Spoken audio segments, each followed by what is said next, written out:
näen liikumist. Ainult paar 150 meetrit.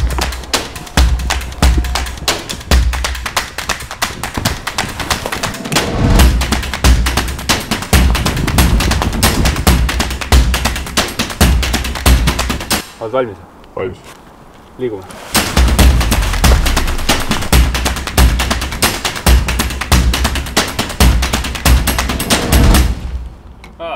Jou! Jou! Podcasti ka? Muidugi.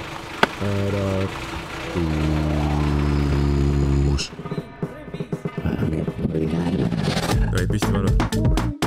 Keavad hetkel. Laske sisse.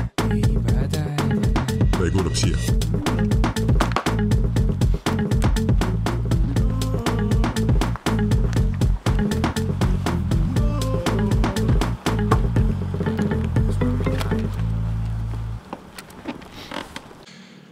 Kallis Sõdurilehe podcasti vaataja ja kuulaja. Tere tulemast uude Sõdurilehe podcasti episoodi. Ja tänases episoodis on meil vägagi erilised külalised. Tervist, kellega on au? Tere, mina olen Äll. Joo, ma olen Tanel. Ja esindame Falcon Claw'd. Väga meeldiv. Kas te räägiksite meie vaatajatele, kuulajatele kõigepealt, kes või mis on Falcon Claw? Falcon Claw on Eesti kaitsetööstusettevõte, kes toodab ja müüb asju ja põhivaldkond on öövaatusseadmed ja on ka muid asju, mis meil poes on. Aga täna me ei ole siin otseselt, et rääkida nendest toodetest või promoda enda ettevõtet, vaid pigem ma arvan Kaitsevägi kutsus ikkagi meid siia sellepärast, et missugust sisu me toodame. Aga räägiksite natuke iseendast. Mis teid üldse sellisele teekonnale või siis ettevõttesse tõi, nagu te praegu olete? Mina sattusin sinna põhiliselt sellepärast, et mu eelnev taust on ka Kaitseväega seotud ja siis ei tahtnud päris tsiviilelusse naasta ja siis kui otsisin kohta, leidsin sellise ettevõtte nagu Falcon Claw. Tundusid, et tegid väga ägedat kraami, saab ikka militaarteemaga edasi tegutseda ja siis see oli aasta aega tagasi ja nüüd olen siin. Aga praegu on Falcon Claw'd just meedia või siis sotsiaalmeedia pildis just Instagramis ja ka TikTokis, igal pool YouTube'is näha. Et kas te räägiksite natuke selle poole pealt ka, mida teie firma siis nii-öelda teeb? Ja, et see sotsiaalmeedias oleme võib-olla tuntud kindlate videoteemate näitamisest, et oleme hästi palju huvitavat materjali välja lasknud, kus siis demonstreerime erinevaid seadmeid ja lahendusi ja üritame teha natuke humoorikalt seda ja kuidas need asjad reaalselt välja näevad. Et võib-olla sellest medu ongi tulnud, et me näitame selliseid seadmeid, mida tavainimene iga päev kasutada ega näppida ei saa, aga võib-olla mõtlevad, et kuidas selline asi välja näeks. Ja, et me ei näita seda, et näeb, boom, see on toode, ma ei tea, osta. Et pigem me üritame teha sellist õpetlikku sisu, et kuidas kasutada, mis on sellised aspektid, mida inimesed ei teagi. Et täiesti toon suvalise näite, et ma ei tea, teed suitsu metsas, ÖVS-iga on seda näha, kui line of sight on olemas, siis sa võid seda mitme kilomeetri kauguselt näha ja see reedab sind tohutult ja siis me teemegi video sellest, et kuidas see välja näeb erinevalt distantsidelt erinevates keskkondades ja enamus inimesed ei tea seda, mis on nende nii-öelda termosignatuur, valgussignatuur ja mida see kõik nende jaoks tegelikult tähendab, et kuidas see neid modernsetes konfliktides mõjutab. Ja siis me üritamegi niisugune huumori võtmes näidata kõik erinevaid aspekte ja ma arvan, et see on selline küllaltki originaalne olnud.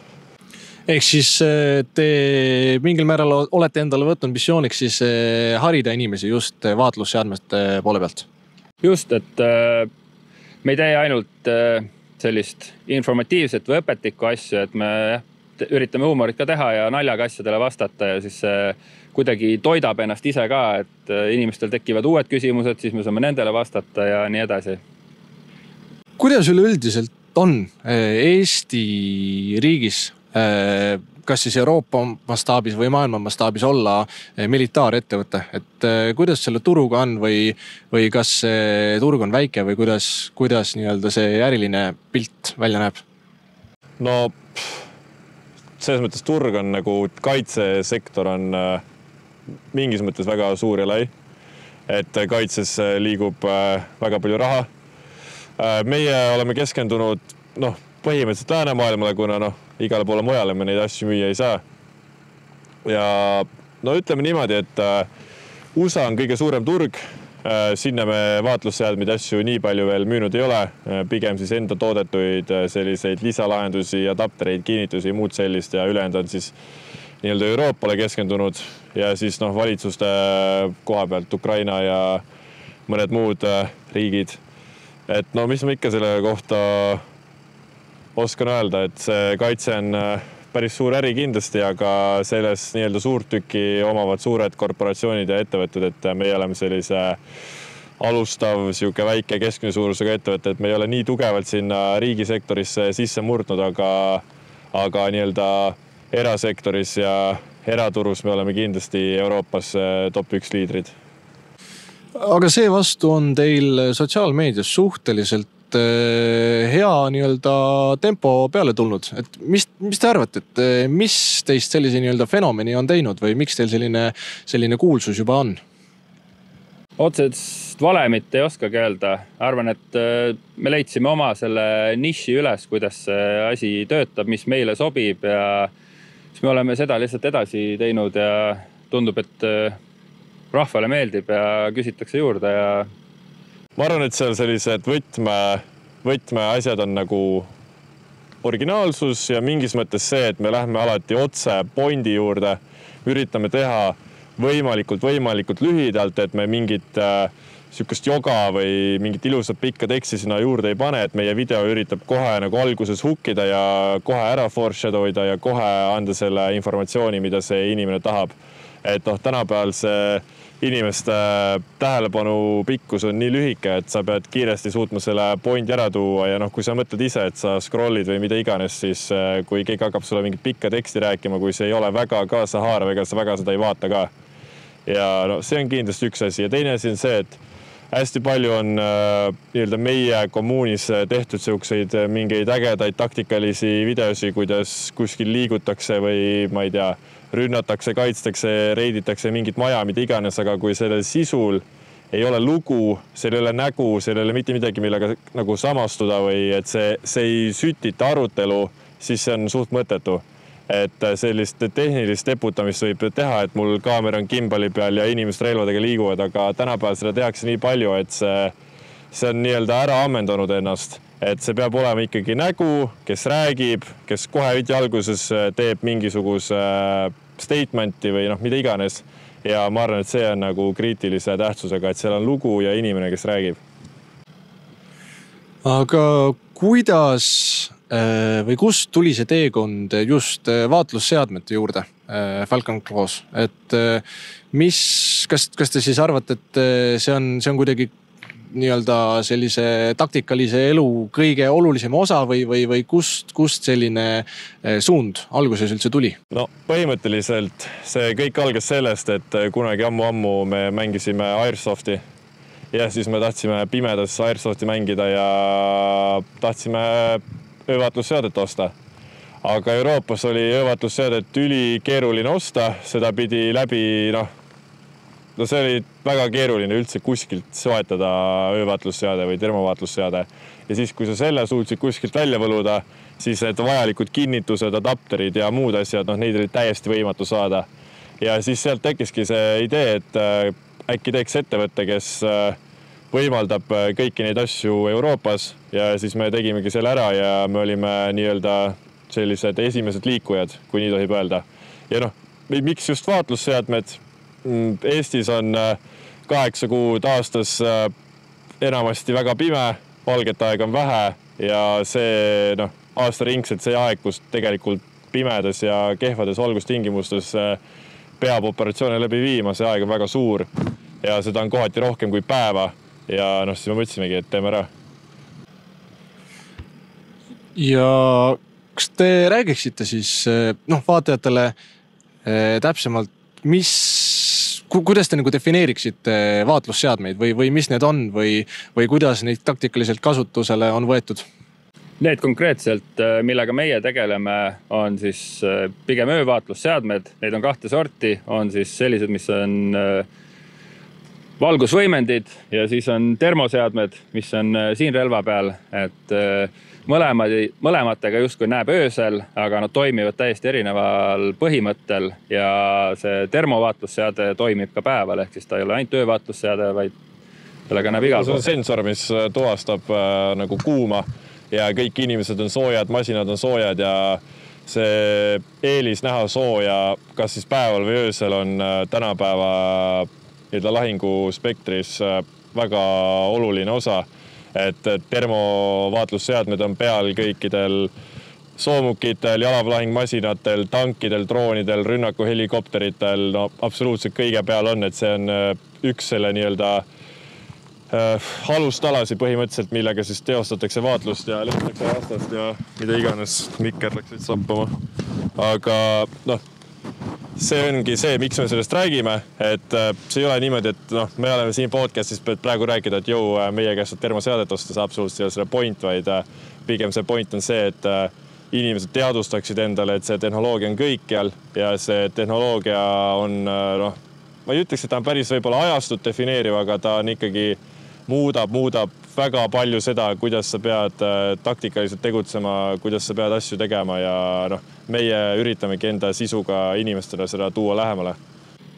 Ja see suur erinevus nende seadete vahel on see, et näiteks kui me siin ringi vaatame, ümberringi on pime, kui ma valgusvõimendiga üritan kedagi siin metsa vahel leida ja ta viskab pikali, siis 20 meetri pealt ma ei pruugi teda üldse enam tuvastada.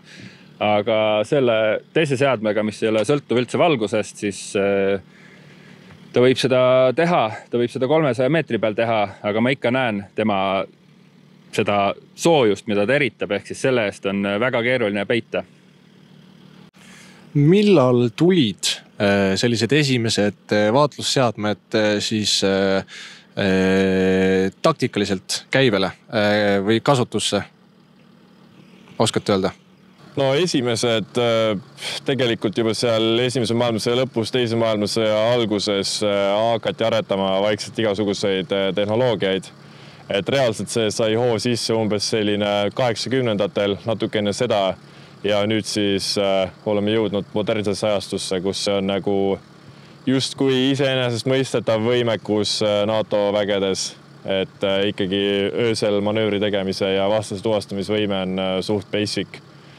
Et ta algas sealt, sai hoogu sisse 80 aastast, Ameerikas sai põhiliselt alguse, et nendel oli see võimekus kõige tugevam ja nad hoidsid seda enda käes, et nad isegi ei tahtnud seda enda liitlastele jagada. Neil oli selline ütlus, et meie omame ööd, aga siis peale 2000-ndat see hakkas muutuma, et ka teised riigid, Hiina, VF ja muud teised teljeriigid hakkasid ka seda tehnoloogiat arendama ja nüüd see on igal pool maailmas laiali, et ei ole ainult Ameerika käes. Et varem see oli ainult USA käes ja USA jagas seda ainult enda parimatele liitlastele ja hiljem ka kogu ülejäänud NATO-le. Ja siis alguses, kui see oli tehnoloogia oli ainult nende käes, siis nad tundsid ennast väga vabalt sellega, et nad kandsid igast infrapunatulesi ja näitasid kogu aeg lasereid ja nende signatuur tegelikult selles spektris oli väga suur ja nad said ennast mugavalt tunda, sest nende ühelgi vastasel ei olnud seda tehnoloogiat. Aga tänapäeval see tehnoloogia on kõigil, seega on palju asju, mis muudavad seda mängu. Aga kui olulist rolli mängib öövaatlusseadmete omamine just siis taktikalises olukorras, et kui suure kui suure boonusvõimaluse see sulle siis annab? No see on sama nagu päeval, ehk siis kuidas sa ennast päeval saad kaitsta vastase eest, näiteks sa pead nägema neid. Ehk siis öösel on sama lugu, kui sa tahad efektiivselt oma positsiooni, enda laagrit midagi kaitsta või siis operatsiooni läbi viia, sul on vaja näha. Ja sul on 2 võimalust öösel, kuidas näha, kas sa kasutad valgust või sa kasutad seadmeid, millega öösel näha. Valgust ei taha kasutada, sa reedad enda positsiooni, siis alles jääb öövaatlusseade, ehk siis kui praegusel ajal on pool 24 tunnisest päevast on pime, siis justkui sa oled pool ajast, ma ütleks, võitlusvõimetu, kui sul ei ole öösel toimetamisvõimalusi. Et õnneks Eesti lahingüksustel on enamustel ÖVS-id olemas ja see ÖVS-i omamine annabki sulle selle võime liikuda punktist A punkti B pimedas. Niimoodi, et sa suudad orienteeruda, näha, mis su ees on, autoga sõita, astuda üle aukuda ja mida iganes. Et see on kõige alus põhimõtteliselt. Ja termo teise käe pealt, sellega ei ole nii hea hoida seda ees ja selle järgi navigeerida ja orienteeruda, sellepärast, et sa ei tööta valguskiirusel. Et seal on väike image pilditöötlus või ma ei tea, kuidas öelda, et siuke arvuti on seal taga, mis peab seda signaali töötlema pildiks, seal tekib väike viivis sisse ja tänu sellele ei ole termoga nii hea kõndida, aga termo on pigem vastase tuvastamiseks, et ma saabusin kuskile alasse või olen patrullis, ma tahan jälgida vastasohtlikku suunda, vaatan termoga ringi, okei, siin ei ole kedagi. Et see annab mulle selle kindlus, aga ÖVS on see, et ma sain kõndida siit kohast sinna kohta. Aga oskate kommenteerida, kui suurt rolli mängivad üleüldiselt vaatlusseadmed Ukraina sõjas? Tahad ise vastele? Kindlasti mängivad suurt rolli, kuna öösel on näiteks, me kõik teame, et droone kasutatakse hästi palju. Öösel liigub droone palju vähem, sest kõikidel droonidel ei ole öövõimekust, ehk siis hästi paljud üksused toimetavadki selle tõttu öösel, et siis kohe läheb see drooniliiklus alla ja selles suhtes on turvalisem. Ja siis saab ka liikuda, selles mõttes öösel on natukene turvalisem liikuda, kui sa kasutad kindlat tehnikat, taktikat ja sul on head seadmed, siis sa justkui saad seda enda kasuks ära kasutada. Kindlad üksused teavad, et neil on see võimekus ja võib-olla vastase sellisel madalama taseme üksustel ei ole, siis nad justkui, siis on neil eelis ja sellepärast kindlad üksused teevadki asju öösiti, et kasutada ära seda võimalust. Et termoseadmed on väga populaarsed. ÖVS-id ka, aga mitte nii väga. Sellepärast, nagu ma ütlesin, ÖVS on manöövri sooritamiseks. Seda isegi nii palju ei tehta, kuna maas on nii palju miine, uksos, igast asju. Ja paljud üksused eelistavad ka mitte liikuda täiesti pimedas, kuna sul ei ole võimalik aru saada, kas maas on mingid need libliik, fugassmiinid, mida iganes. Aga termo on nagu 100%, et kui sa jälgid suurt ala, vaatad termoga ühelt poolt, näed, okei, vastane tuleb teiselt poolt põldu, mitme kilomeetri kauguselt tuvastad juba ära ja saad talle tuld tellida peale või on see termo sul kuidagi relva külge kinnitatud, nii et sa saad kohe täppis lasta ka, siis see on kindlasti ma ütleks, et termosi nõutakse kõvasti rohkem kui ÖVS ja ilma termodeta nagu paremad üksused kindlasti lahingusse ei lähe, et see eelis, mis see nendele võitlejatele annab, on ikkagi tohutu, et sa korraks vaatad ringi, sa näed vastane on seal, sa saad teda kohe mõjutada, et ma ei tea, ilma selleta kõiki, kes mina tean, kes seal võitlevad ja kõik kasutavad termot. Korra minnes tagasi teie sotsiaalmeedia peale. Teil on päris korralikult see vaatajate arv kasvanud, päris korralikult, eriti võrreldes, et tegu on siis Eestis toodetud contendiga. Et mis teil need kõige populaarsemad videod on või mis rahvale meeldib? Kõige populaarsemateks ongi saanud videod, kus me käsitleme neid termoseadmeid või siis öövaatusseadmeid ja vastame küsimusele, et kuidas mingi asi välja näeb või kuidas varjata või kuidas X asi töötab. Ja võime näita mingit sükest asja, mis on nagu mis puudutab kõiki inimesi, aga inimesed ei teadnud seda. Näiteks miljoneid vaatamisi on saanud süke video, kuidas me näitasime inimestele, et paljudel telefonidel on see näotuvastus, eriti iPhone'idel on Face ID ja kohe, kui sa võtad telefoni taskust välja, siis see infrapunalaider skänib su nägu, et saada seda vastet ja seda on ÖVS-iga näha ja seda see on väga suur valgus, seda palja silmaga ei ole näha, seda on ÖVS-iga näha ja enamus inimesed ei teadnud seda ja siis hakkas levima nagu kulutuli, et kuule, võtame metsas telefoni taskust välja, isegi nii, et mu ekraan ei tööta, siis juba hakkab mind reetma, et näiteks selline video.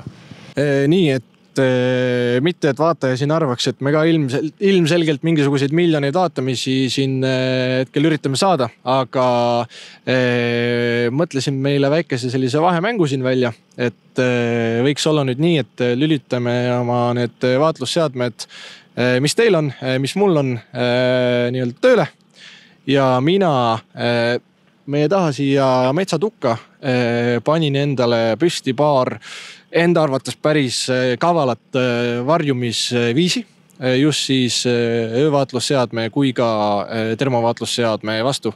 Ja eks saame siis teada, kuivõrd tark ma ikkagi olen. See peitu me üritame üles leida, jah? Just nii. No proovime ära. Nii, reeglid väga lihtsad.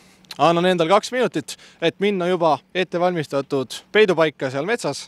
Peale mida on teil 5 minutit, ilmselt läheb teil vähem, et mind sealt üles leida. Olen kasutusele võtnud erinevad ideed, mis äkki võiks siis öövaatluse või termo eest mind natuke säästa. Kui te mind näete, avate minu poole tule, millega ma saan siis märgu anda, et mind on avastatud, või siis, kui kõnnite must mööda, kasutan mina enesekaitseks tuld. Kuidas kõlab? Väga hästi. 5 minutit on väga, väga pikk aeg, kindlasti ei lähe nii kaua. Ega midagi, kui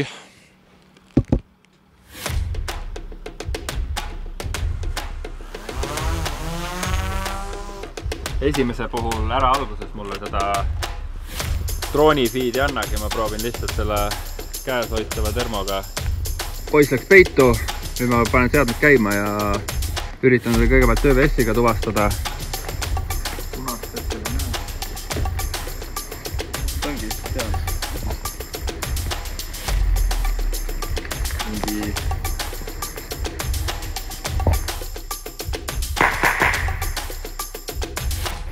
Võttis natuke kauem aega, kuna otsisime natuke liiga lähedalt ja vale nurga alt, aga kohe kui tekkis puude vahel see line of sight ja termo nägi signatuuri, siis ma liikusin otse peale kuskilt 50 pealt, tegin selle paugu ja siis panin valguse peale. Alla leeva matis, endal natuke mugavam, seda praegu ei ole näha. Peale panin bibi, ta on nüüd vihmaga veits vajus siia alla. Arvasin, et on mingisugune kiht on äkki vahel, et siis nii-öelda hoiab seda temperatuuri. Nüüd ma panin ette oma lemmiklahenduse, siis ühe silma ees on termo, teise ees on ÖVS. Droon leidis kohe üles, lähen skännin seda ala ja teen paugu kohe, kui näen seda.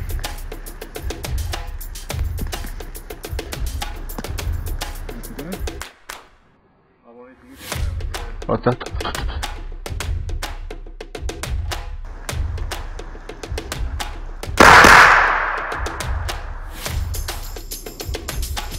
Drooni juht juhendas tagant poolt, et kuhu poole liikuda, andis enam-vähem kauguse ja siis ma võtsin hoogu maha, skännisin ja siis ükskord nägin.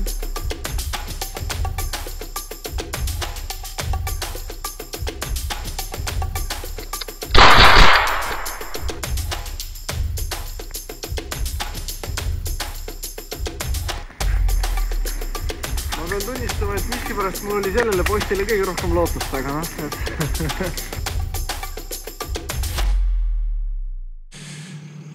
Nii, väike vahesegment tehtud. Mina igatahes ühtegi lasku teha ei saanud. Kuidas te ise kommenteeriksite, et mul oli siin esimene nii-öelda võimalus päriselt sellist nii-öelda termo ja vaatluse eest varjamist teha, et kuidas ma hakkama sain? Mõte oli selles mõttes hea, et kõik need vahendid töötavad, kui neid õigesti kasutada, et seal on mingid nüansid, mida silmas pidada, et need toimiksid ja ühel korral isegi toimis väga hästi, et viimasel hetkel, kus juures nägime. Ma arvan, et esimene positsioon oli kõige parem. See on ka see telkmantlik, kus sa kasutasid.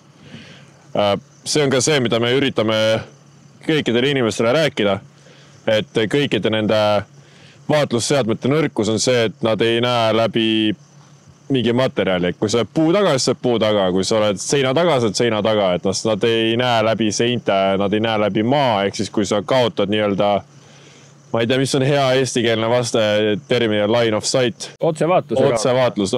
Kui sa oled sellest nii-öelda väljas, siis sind ei ole näha.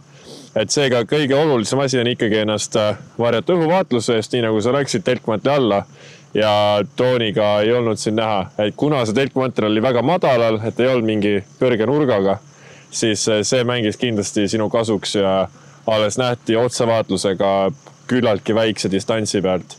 Et mis meie soovitamegi teha on see, et panna üks telkmantel nii, et see kataks sind õhuvaatluse eest ja siis vastusohtlikus suunas panna teine telkmantel, et varjata ennast otsevaatluse eest ja siis jätta nende vahele selline väike pilu sisse, kus saab siis ise vaadelda ja enda positsiooni julgestada, et see on kõige mõistlikum lahendus. Ainuke asi, mida selle juures pead siis silmas pidama on see, et see telkmanti materjal ei ole vastu sind, sest kohe, kui su keha läheb sinna vastu, siis seda on näha.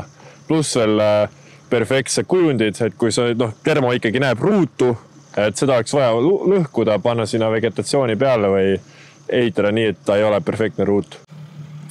Ehk siis esimeses postis, esimesel punktil, kus ma läksin, ma leidsingi mingisuguse vana kaeviku, panin endale mugavuseks lebomatti alla. Väga see mind ei säästnud, siis peale olin pannud endale telkmantli, bibi ja lisaks sellele mingisuguseid oksi ja asju veel peale. Et jah, ta on tegelikult suhteliselt Eesti kaitseväe sõdurite nii-öelda põhivarustuses, et kui seda nii-öelda siis õigesti kasutada, siis tegelikult täitsa võib termo eest mingisugust lootust olla. Jah, sellega annab paljugi teha, et selle esimese näite puhul töötas väga hästi, et oleks ükskõik mis teise vahendiga sama asja teinud, oleks sama tulemust olnud, et telkmantel töötab väga hästi. Et see ongi sükses olukorras, kus sa julgestab mingi positsiooni, see ei ole seal, kui sa oled seal mitu päeva, mõistlik on ikkagi kaevuda, ehitada nii korralik asi kui võimalik. Aga ma ei tea, oleb paar tundi mingil julgestuspositsioonil, kolmnurklaagri tipud lükatakse välja, mis iganes, siis igal juhul on mõistlik panna endale telkmantel peale, telkmantel ette, katta ära ääred, kamotada ja see võib su elu päästa. See teeb ikka termoga sinu märkamise oluliselt keerulisemaks. Isegi kui sind kuskilt väiksest pilust on näha, siis see vahe on suur, et kas sa näed tervet inimese kere, see kumab soojalt või sa näed mingit väikest asja. Seda väikest asja on palju väiksem tõenäosus seda õiget nurka tabada, et sa nüüd sealt sisse näed. Et kui ma otsin midagi konkreetsest alast, küll ma lõpuks midagi leian, aga kui ma skännin õhuvahenditega suurt ala, ma ei tea täpselt, kas seal üldse on keegi, mida iganes, siis tõstab šansse korralikult. Ja kui sa mõtled, et masinad, millel on tervavaatlusvahendid, sõidavad tee peal, jalaväelahingmasinad, tangid, mida iganes skännivad enda ümbrust, ega neil ei ole ka aega, et üli aeglaselt kõike analüüsida. Nad lihtsalt vaatavad korra vasakule paremale otse, midagi ei näe, lähme edasi. Et see võis sind juba nagu päästa. Liikuda edasi nüüd teise punkti juurde. Ma võtsin kasutusele sellise termoteki. Sain selle täitsa meditsiini poole pealt, et on kasutuses nii-öelda siis ka meditsiinis, et ta võib ka täitsa tegelikult kättesaadav olla. Et kas te räägiksite selle plussidest, miinustest? Ja sellega saab, kui seda kasutada täpselt samamoodi nagu telkmantlit, siis esimeses positsioonil kasutasid, et kui ta kehaga kontaktis ei ole, siis ta toimib täpselt sama hästi. Et inimestel on võib-olla vale arusaam, et see peegeldab soojust tagasi, aga kohe kui keha on sellega kontaktis, siis see materjal ise läheb soojaks ja seda termo näeb koheselt. Ja kolmandas punktis leidsin sellise varem valmis tehtud, ma ei tea, laskepesa mingisuguse väikese punkri, et oli täitsa vegetatsioon oli peale pandud, oli ära kamotatud. Ma mõtlesin, et olen hästi kaval ja panen õhuvaatluse eest vihmavarju, et äkki annab piisavalt palju sellist õhku sinna vahele, aga leidsite suhteliselt kiiresti mind ülesse. Ja selle vihmavarjuga oli siis see probleem, et sa olid maa all, see oli selline kinnine ruum. Ise ütlesid, et sul oli päris soe ka seal, ehk siis kõik see soojus kogunes selle vihmavarju kupli alla ja see oli piisavalt temperatuuri tõstnud sellel materjalil, et kohe kui ma pea keerasin sinna poole, kohe oli näha, et midagi seal on. Muutsin nurka ja siis nägin su punast näolappi seal ja siis käisid paugud. See vihmavari töötab tegelikult väga hästi. See on üks odavamaid vahendeid, millega ennast kiiresti varjata. Et oleme teinud teste, et kuuled drooni teed vihmavarju lahti ja lihtsalt oled kuskil puutüve juures ja paned selle endale peale. See on tegelikult väga palju aidanud. Hetkel, mis sa tegid, see, et sinu positsioon oli nagu põhimõtteliselt püsti kaevik ja sa paned selle vihmavarju sinna täiesti peale. Ja siin kogunes soe alla, et kui selle nii-öelda kaeviku ääre ja vihmavarju vahel oleks õhuvahe, kus soojus saab välja minna, siis ma arvan, see oleks palju paremini toiminud. Aga kuidas te või milliseid soovitusi annaksite eestlastele kaitseväes, et kuidas kõige efektiivsem, tõhusam viis on ennast ja positsioone vaatluse eest kaitsta?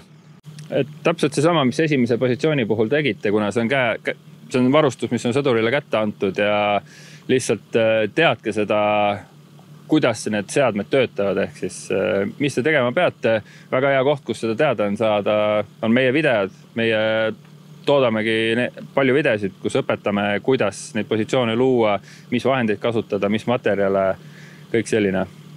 Et kõige olulisem ongi see, aru saada, et sellised asjad on mängus, neid on väga palju ja aru saada seda, et sina oled soe, kui sa autoga sõitnud, masinad on soojad, sa jätad maha soojasi jalajälgi, mida on pikalt näha, auto nii-öelda rööpad samamoodi ja püsivad pikalt soojad, sa pargid kuskil masinad ära, ta on suur signatuur, jaotelk samamoodi. Et kui sa kütad jaotelki, see lausa karjub, et see on ilmselge, et kuskil ohtlikus alas, kus lahingud käivad, et seal ei ole võimalik, et ma nüüd lähen natukene eemale ja panen jaotelgi püsti ja hakkan seda kütma, et see on tohutult suur signatuur. Et see, et ma kuskil võtan sellised riske, et ma panen telgi püsti ja hakkan seda kütma, see tähendab, et ma pean olema sellest ohtlikust alast, ma palju eemal, mitukümmend kilomeetrit ja siis sul on võib-olla seal nii-öelda turvaline olla.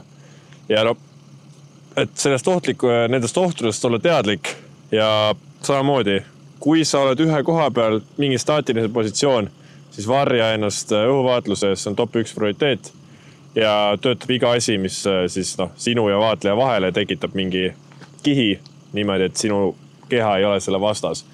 Ja see on kõige olulisem asi, ma ütleks. Kaevumine ilmselge.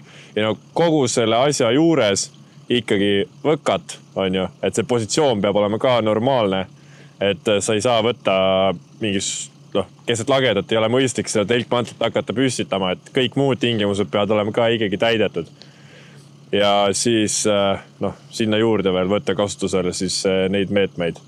Liikumist põhimõtteliselt varjata ei saa, aga seal on meetmeid, millega sa saad jällegi riske maandada. Et lihtsalt oma teekonna valik, et vali selline maastik ja selline loodus, mis aitab sul varjuda õhuvaatluse eest ja otsevaatluse eest, ehk siis kui tead, et kuskil võib vastase ohtlik suund olla, siis vali selline koht, kus oled lihtsalt sellest tasapinnast madalamal, et alati ei ole see võimalik ja siis loomulikult tihe mets ja võsa siis kaotab jälle otsevaatluse ära, signatuur sealt läbi ei levi ja termoga ei näe.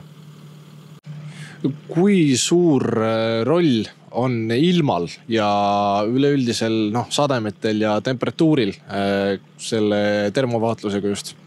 Ja ilm mõjutab suhteliselt palju, et tänase märja ilmaga see termopilt on kehvem, et ta kaotab ära mingid detailid, aga seda sooja keha on ikka väga hästi näha. Et droonil ka kindlasti tõmbas seda efektiivsust natuke maha. Ja loomulikult kõik teised tingimused nagu paks lumi, vihm, udu, kõik need tekitavad sellised, need on mikroosakesed jälle õhus, mis põhimõtteliselt blokeerivad seda soojuslainete levikut ja seega on termo vähem tõhusam. Sademed kindlasti mõjutavad, temperatuur mõjutab kõige rohkem. Et kui on soe suvepäev, siis igasuguseid kive, lompe, puud, üvesi, kände, mis lähevad soojaks ja mis meenutavad inimest, neid signatuure on kordades rohkem. Talvel, kui sa näed ühte kuuma asja, siis on suht ilmselge, et seal on midagi elusat või mingi masin või see kohe palju rohkem hakkab talvel silma. Et suvel on seda nii-öelda natukene parem nii-öelda sõduri suhtes, et kaitstus on rohkem tänu sellele, et tema ümbruskond on ka soe. Aga endiselt see ei ole midagi, et suvel ikka ei kasutatakse termosse, töötavad ka väga hästi. Et lihtsalt natukene kehvemini. ja no eks õhtul, kui kohe peale see periood, kui päike loojub ja veel nii-öelda puuladvad ja muud asjad on soojad, siis ma arvan, see on kõige parem hetk, kus oma liikumist teha. Aga no oletame, et mul on post valmis tehtud, mul on piibi püsti, hoian ennast võimalikult nii-öelda selle all. Kas on veel midagi, mida ma teha saan, et vaatlusseadmete eest ennast nagu kaitsta? Kas siis konflikti ajal või sest praegu, kui ma ise olin enda positsioonile ennast paika pannud, siis ma tihtipeale avastasin, et ma olen suhteliselt sellises asendis oma kehaga, et ma pigem üritan ennast varjata ja sellega ma juba ohverdan ka selle enda kaitsmise võimaluse just siis nagu relvaga sihtida ja olla nii-öelda valmisoleku asendis. Et kus see kompromiss nii-öelda oma piiri saab?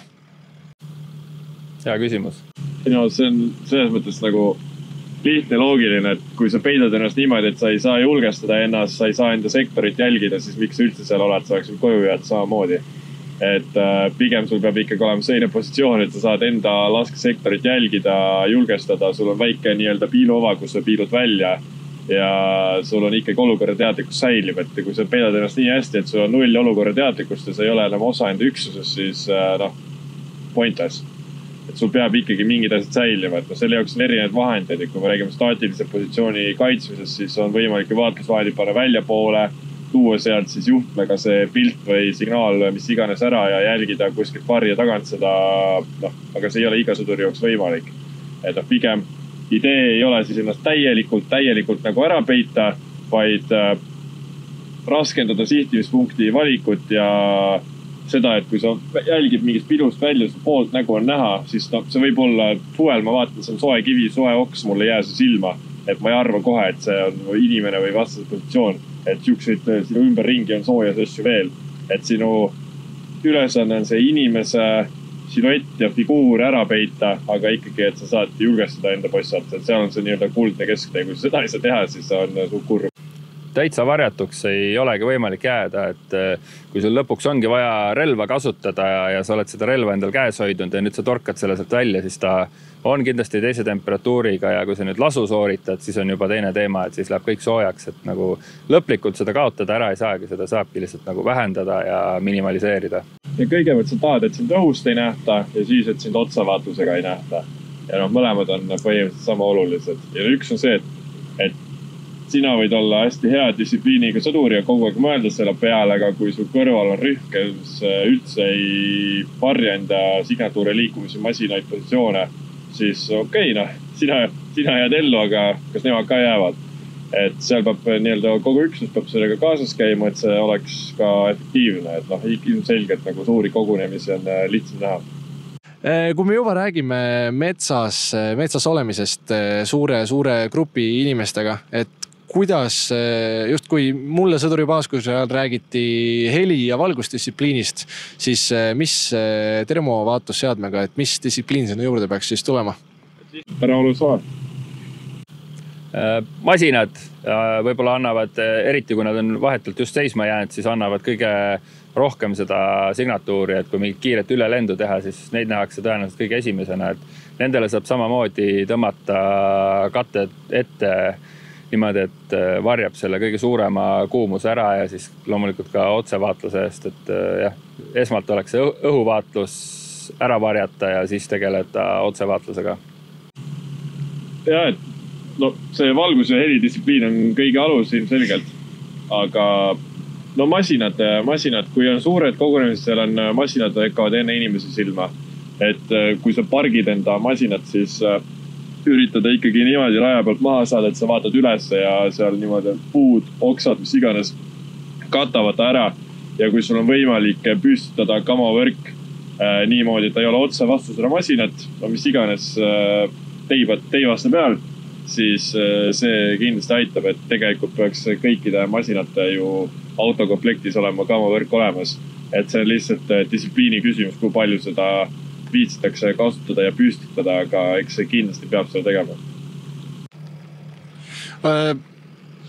Mis siis teha, kui sul taktikalises olukorras mingi tuleb häda peale?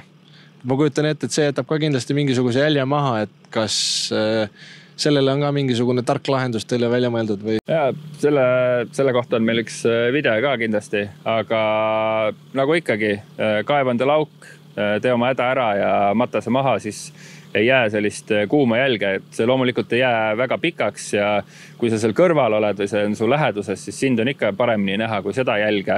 Aga ütleme, kui sa liikumise pealt seda teed, siis me ise proovisime, see jääb kuskil 20 minutiks ja täiesti nii hästi nähtavaks, et kui sa drooniga üle lendad, siis on kohe näha, et seal on mingi jälg ja siis selle järgi sa võid juba ära anda äkki oma liikumissuuna või midagi, ehk siis kaeva auk, lükka mulda või lund peale ja... See on nagu inimloomuses, et ühildada see põis nagu puu peale ära. Aga lihtsalt väike auk, jalaga sammalt laiali, labidaga võib-olla üks vise, sinna kinni ja siis seda ei ole näha. Aga kuidas ma saaksin mõjutada vastast, kellel on näiteks öövaatlusseade või termoseade, on mingisuguseid, ma ei tea, uhkemaid mingisuguseid vahendeid, millega seda nagu mõjutada saaks, millal ma saaks vastase elu raskemaks teha või ainus võimalus on mul lihtsalt peituda ja varjuda ja oodata kontakti? No öövaatlusseadet saab teadagi pimestada, ehk siis mingi tugev valgusvihk, siis enamus seadmetel ta annab liiga palju valgust sisse, siis ei pruugi näha täpselt seda, ehk siis loomulikult sa näed, kust see valgus tuleb, aga jällegi kaotad võib-olla sihtimispunkti ära ja kui valgust on piisavalt, siis lihtsalt kogu see valgusvõimendi pilt ongi seda valguskuma täis, ehk siis kui on piisavalt ja palju, siis ta töötab ja termo vastu tehakse igasuguseid üritatakse erilisi materjale ja ülikondasi teha, aga me siiamaani ei ole kohanud midagi, mis nagu... Need on ikkagi kaitsvad meetmed, nii-öelda ründavad meetmed või ma ei tea, kuidas seda paremini nimetada, siis eks ikka tehakse nii-öelda pettepositsioone, peibutisi suuremal skaalal on täispuhutavad igast masinad, mingid nii-öelda täispuhutavad sihtmärgid, mis imiteerivad kõrge tasuvusega sihtmärke, ma ei tea, täispuhutav himars, täispuhutav mida iganes on ja et mis läheb sooja õhku täis ja petad ära, teevad termole nii-öelda pette sihtmärgi ja samamoodi on kasutatud meetmeid, kuidas võetakse küünlaid ja pannakse ämbrite sisse, et tekitada ekstra termosignatuure. Ma arvan, need on ainukesed asjad, mis on reaalselt teha, et mingid muude vahenditega sa seda nii-öelda võimet nagu vastase käest otsast ära võtta ei saa, et see kõige paremad šansid on ikkagi enda signatuur teha võimalikult väikseks. Aga see, et sa segad nende vaatlejaid ja tekitad vale signatuure, ma arvan, see on võib-olla see, mis sa saad teha, kui sa tahad mingit käkki keerata. Okei, ja nüüd tagasi minna just Eesti sõduri nii-öelda konteksti. Kuidas või mida ma saaksin teha, kui mul ongi näiteks mingisugune metsas mingisugune laager. Ma tean, et mul vastutegevusel on termo ja ma pean kuidagi reageerima sellele. Mis te soovitaksite, et kui vahendeid oleks nii-öelda mõistlikkuse piires? Sa pead kogu aeg arvestama sellega, et vastasel on need võimed olemas. Sa ei saa võtta riski, et täna ma neid distsipliine ei täida ja homme täidan, et äkki nüüd mul on siin mingi parem vastane, kellel need on. Ma arvan, et see on juba öeldud. Kõik ma mitu korda juba korrutanud, et sa pead ennast varjama, hea positsiooni valima ja kõik enda liikumised planeerima läbi sellise maastiku, mis aitab kõige sellele kaasa.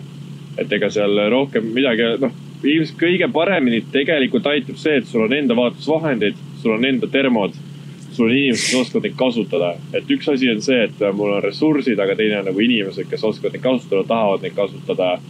See on ka hästi oluline. Et ma olen näinud sellist asja, kuidas üksustel on see varustus väljastatud, aga inimesed tihtipeale ei soovi või ei ole ära õppinud, kuidas seda kasutada. Ja mingite asjade taha on see kinni.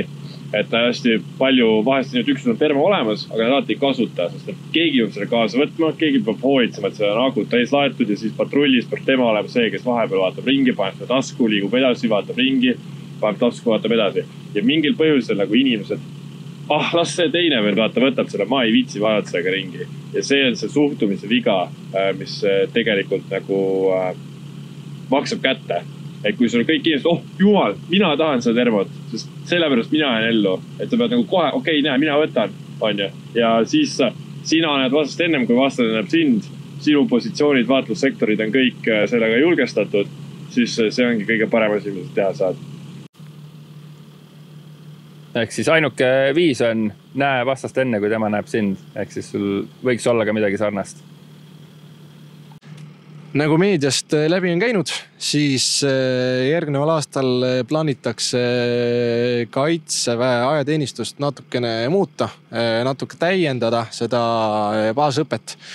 Mis teie sinna juurde soovitaksite lisada või mis ala võiks siis nii-öelda Eesti ajateenistuses rohkem näha, käsitleda? No kuna Kaitsevägi on ka juurde saanud palju seadmeid, nii öövaatusseadmeid kui termoseadmeid, siis võiks kindlasti õppes olla ka sees nende kasutamine nii lasketiirus kui maastikul. Ehk siis need nõuavad harjutamist. Need ei kandu üle päevasest tegevusest öiseks tegevuseks, sest need põhimõtteliselt ühe selle öövaatusseadmega sa käid nagu silm kinni ja see on asi, millega sa pead ära harjuma. Kui sa alguses selle ette paned, see tundub hästi raske ja halb ja sa näed halvasti, aga tegelikult see nõuab lihtsalt palju tunde selle taga. Ehk siis lihtsalt võtke need välja, kasutage ja tehke kõik harjutused ka pimedas läbi, et ainult valges tegemine see ei lenda. Vajab sellist suhtumise muutust, et taktika väljaõppe ei saa pausi pimedas. Seda praegu tehakse ka, aga seda on vaja teha rohkem. Ja see võikski olla näiteks normid, et ÖVS-iga teeb iga sõdur teist 3 ära. Võidaks see oleks näiteks algus. Ja neid seadmeid peab kasutama, et saada nendega heaks, et saada kogemus, kuidas sihtida, kõik see, kuidas neid sättida, õiget nurka saada, fookus timmida, see kõik peab lihasmälus olema. Et kallid asjad, need kuluvad. Aga kui me ei anna neid võitlejatele kätte, siis nad ei oska nendega sõja midagi teha. Et see on kahjuks tõsi asi. Et neid peab õppima kasutama ja nii lihtsalt on. Võib-olla inimestele, kes on rohkem siis nii-öelda sellisest sõjapidamisest ja taktikast huvitatud, et nagu me saate alguses natuke rääkisime, siis need vaatlusseadmed on siin enam-vähem praegu võrdlemisi suure nii-öelda populaarsusega, need on kasutusele võetud. Mõnda aega tagasi need olid päris ulmelised. Mis te ise arvaksite, et mis nii-öelda, kuidas näeb välja tulevikus sõjapidamine, et mis on see mingisugune uus asi, mida praegu kuskil küll mingisugusel viisil kasutusel on, aga kuhu see tulevik siis nii-öelda tüürib? Seda on raske niimoodi ette ennustada, et droonid oli see kõige suurem muutus tõenäoliselt, mis siin viimasel ajal on toimunud ja eks selles valdkonnas need asjad liiguvad ka nii kiiresti, et kõik see droonide mahasurumine, siis selle vastu uued droonid ja see valdkond on arvatavasti see, mis läheb veel edasi ja võib ka tulla midagi täiesti, mida ise ei oska praegu ette kujutada. Ma arvan, et me näeme lähiajal rohkem tehisintellekti integreerimist erinevate vaatlusvahenditega ja erinevates juhtimissüsteemides kõikidel erinevatel tasanditel. Et see, et inimene vaatab ja juhib neid kõiksuguseid vahendeid, ma arvan, seda jääb vähemaks ja seda, et seda teeb AI ja tuleb kõvasti juurde. Ja see teeb siis nii-öelda otsustusprotsessi ja seda nii-öelda kill chain'i palju lühemaks, et mina ei pea enam tõstma drooni, lendama seda õigesse kohta, vaatama, kas seal on keegi, vaid ma lihtsalt tavan oma kaardi, tahan, et minu vahendid jälgiksid seda ala, läheb natuke aega mööda, siis ma saan ülevaate, mis seal alas on, kas seal on sooja midagi, saan vaata, seal on vastane, tahan rünnata ja siis juba minu vahendid teevad selle minu eest ära, et ikkagi pigem droonid ja kõik nii-öelda automatiseeritud lahendused. Aga päeva lõpuks ei saa unustada see, et seal, kus kuskil keegi paneb jala maha, seal tema seda ala kontrollib, et seal, eks me näe. Aga lõppu äkki mõni lõbus fakt ka? termokaamera näeb läbi suitsu, ehk siis kui sa granaadi viskad, siis see toss sind ei varja. Nojah, mis seal ikka, oli väga suur rõõm teid täna siia saatesse saada. Loodan, et vaatajad õppisid midagi toredat, midagi põnevat. Minul oli igatahes väga põnev ja ma loodan, et teil oli ka võrdlemisi põnev. Mina tänan, soovin teile ilusat õhtut ja selline saigi tänane Sõdurilehe podcasti episood. Eks followge meid Instagramis kaitsevägi.edf. Lisaks sellele YouTube'is Sõdurileht. Pange subscribe, pange like. Ja kui teil on mõni tore idee, kelle või mis teemaga võiks järgmine podcast olla, jätke see kindlasti kommentaaridesse. Mis seal ikka? Mina olin teie saatejuht, Reamees Kristjan Leedo ja näeme juba järgmises osas.